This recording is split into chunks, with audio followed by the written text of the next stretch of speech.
Yo les postes, bienvenue pour les infos mercato du jour. Alors que le PSG a été annoncé sur les traces de Paulo Dybala à plusieurs reprises ces dernières années, le club de la capitale aurait cette fois recalé l'international argentin. Cependant, l'hebdomadaire français a expliqué que le PSG a finalement décidé de fermer la porte à Paulo Dybala, ne ressentant pas le besoin de le recruter après la prolongation d'Angel Di Maria il y a quelques semaines. Et cette information est confirmée par le journaliste Mohamed Saïd Al-Kabi.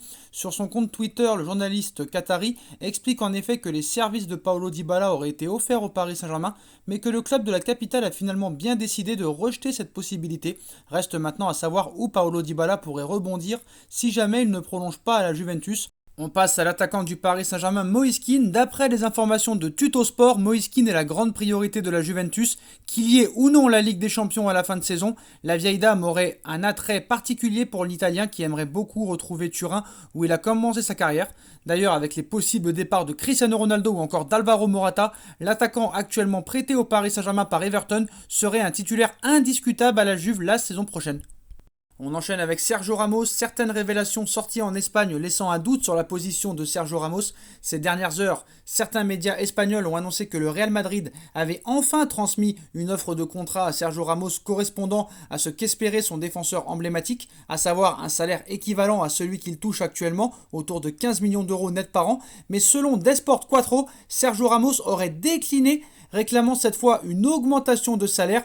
Comment analyser l'attitude du défenseur espagnol? Elle paraît démontrer que Sergio Ramos a extrêmement mal vécu l'attitude du club de Madrid ces derniers mois, sans aucun égard pour son statut et son histoire à Madrid, et qu'en conséquence, il pourrait avoir tranché en faveur d'un départ cet été. L'hypothèse ne paraît plus à exclure à la lecture des derniers éléments révélés en Espagne.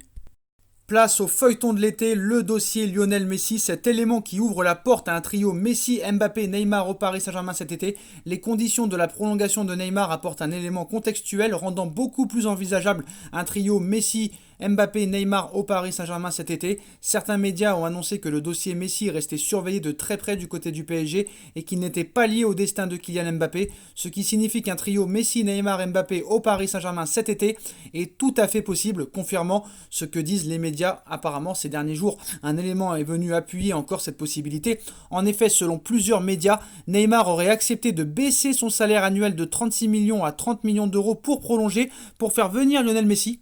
Comme Messi sera contraint de très fortement baisser son salaire, probablement aux environs de 30 millions d'euros annuels pour signer au Paris Saint-Germain, ce qui sera de toute façon plus ce que peut lui proposer et offrir le FC Barcelone pour une prolongation, l'hypothèse d'un trio XXL Messi, Neymar, Mbappé au PSG sur une saison ou deux est tout à fait possible. Mbappé étant ouvert à une prolongation de courte durée apparaît vraiment très envisageable et réaliste, surtout si Icardi est transféré autour de 40 à 50 millions d'euros à la Juventus de Turin cet été. Voilà les postos, c'est la fin de cette vidéo, les grosses infos mercato du jour. N'hésitez pas à bombarder la barre de like, on partage, on commente, on s'abonne.